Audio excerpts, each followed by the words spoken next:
बिस्मिल्लाहिर्रहमानिर्रहीम। अस्सलाम वालेकुम नाज़रीन, मैं हूं शहजाद मिर्ज़ा। आप देख रहे हैं हमारा यूट्यूब चैनल एक्सपोज न्यूज़। नाज़रीन, जैसा कि आपको मालूम है 17 जुलाई को ज़िमनी इंतखाबात होने जा रहे हैं और पीटीआई की जो जलसे के चेयरमैन कर रहे हैं, पीटीआई के चेयरमैन इमरान खान जो जलसे कर रहे हैं, पंजाब में भी किया, मुजफ्फरगढ़ किया, फिर एक ही टाइम पे दो जलसे कर रहे हैं और उनका रिज़ल्ट भी आवाम के सामने है। तो आवाम किस तरीके से इमरान खान को चाहते हैं और उनकी पॉलिसीज़ को चाहते हैं, उनकी कारकर्दगी जो उन्होंने 3 साल 7 महीने और 22 दिन कारकर्दगी आवाम के सामने अपनी रखी है, उसको चाहते हैं। इम्पोर्टेड हुकूमत ने आके मुल्क को जो तबाह किया, बड़ा गर्क किया मुल्क का। तो नाज़रीन, 2-3 इशू हैं आज। एक तो इलेक्शन का इशू है और दूसरा इशू है बारिश का, तीसरा है इनके सूबाई और वफाकी वज़रा के इस्तीफ़े। 3 पे है, चौथा इशू अगले व्लॉग में बताएंगे क्योंकि वीडियो काफ़ी लंबी हो जाएगी। तो इसलिए छोटी सी वीडियो बना के आपको सीधा पॉइंट्स बता देते हैं कि अब क्या होने जा रहा है। 27 जुलाई को जो इंतखाबात हैं, इन्होंने तो पूरी धांधली का मुकम्मल बना लिया है, मगर इमरान खान चेयरमैन पीटीआई साहब वज़ीर आज़म ने अपने यूथ को और अपने टाइगर्स को बोला है कि आपने दिलेर होकर इनकी तस्वीरें बनानी, कहीं भी धांधली है उसकी तस्वीरें बना के भेजें ताकि हम प्रूफ के तौर पे सुप्रीम कोर्ट में पेश कर सकें और कहाँ कहाँ ये धांधली कर रहे हैं। जो बैलेट बॉक्स भर के आ रहे हैं या खाली हैं, जिस तरीके से भी हैं, उन पर नज़र रखें। जहाँ भी कोई धांधली का अंसर नज़र आता फौरी तौर पे वीडियो बना के भेजें सबूत के तौर पे, ताकि इनकी क्लास ली जा सके। उसके बाद दूसरा नाज़रीन के इन्होंने पहले अय्याज सादिक ने इस्तीफ़ा दिया, फिर सलमान रफ़ीक, इससे पहले वीडियो जो बनाई थी उसमें नाम गलत चला गया था, उसके लिए माज़रत आप लोगों से। सलमान रफ़ीक जो है इसका भाई ख्वाजा साद रफ़ीक का, उसको मैदान में उतारा। अब अवैस लगारी ने इस्तीफ़ा दिया है जनूबी पंजाब के लिए कि जनूबी पंजाब में आप देखो ये इनकी बुकलाहट का वाज़िया सबूत है। जब इमरान खान हुकूमत में थे और वज़ीर आज़म पाकिस्तान थे तो उन्होंने किसी भी ज़िमनी इंतखाबात में किसी वज़ीर को इस्तीफ़े के लिए नहीं बोला, आप इस्तीफ़ा दो, जाके ज़िमनी इंतखाबात में हिस्सा लो और उनको शिकस्त दो। देना चाहते इनके लिए मसला थोड़ी सा, सियासी मशीनरी इनके पास थी, हर चीज़ जो चाहते कर सकते थे, मगर ये इनका ईमान है कि न्यूट्रल होकर जो चीज़ ईमान से जो चीज़ अपनी ताकत के बलबूते पे ली जाती है वो बेहतर होती है बनाया कि धांधली के। वो धांधली पे यकीन नहीं रखते, वो साफ़ और शफाफ अमल पर यकीन रखते हैं, क्योंकि ये है पैदावार, जिनकी पैदावार है वो धांधलियों पे यकीन रखती है, इसलिए ये भी धांधलियों पे यकीन रखते हैं। खान किसी की पैदावार नहीं है, वो कुदरती है, तो वो कुदरत के जो है कानून उस पर अमल करता है और साफ़ और शफाफियत पे यकीन रखता है वो शख्स। नाज़रीन, एक तो ये मामला है। दूसरा मामला कराची का। कराची में पाकिस्तान तहरीक इंसाफ में अपनी दौरे हुकूमत के अंदर 35 अरब रुपया दिया था, जिसमें इन्होंने बड़े नाले बनाए थे, रोड बनाए थे और तरक्याती काम किए थे, सड़कें बनाई थी।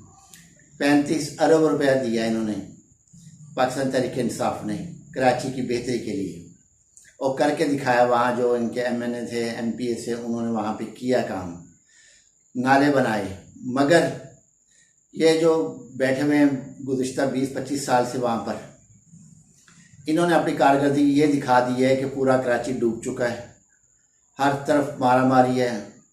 और अब जो कुर्बानी हुई है वहाँ पे, कुर्बानी की जो अलाइशें हैं वो भी पानी में हैं, वो खून भी पानी में गिरा है और भी जो गंद बला सारा पानी में है। अब वहाँ मूजी अमराज फुटेंगी, बहुत बड़ा मूजी अमराज फुटने का खदशा है वहाँ पे। अगर वो मूजी अमराज फुट जाती है वहाँ पे कराची में, तो सिंध गवर्नमेंट के लिए संभालना मुश्किल हो जाएगा। ये जो सेनेटर बना हुआ है सईदानी, जिसको कोरोना हुआ है, अल्लाह इसको जज़ाम ही कर दे तो जाने छूट जाए इससे भी।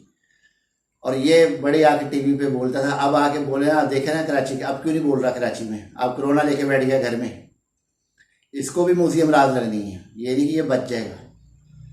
पानी में जो खून जा रहा है, कुर्बानी का खून गया, लैशें गिरी हैं और चीज़ें गिरी हैं वहाँ पर, पानी के अंदर बह रही हैं।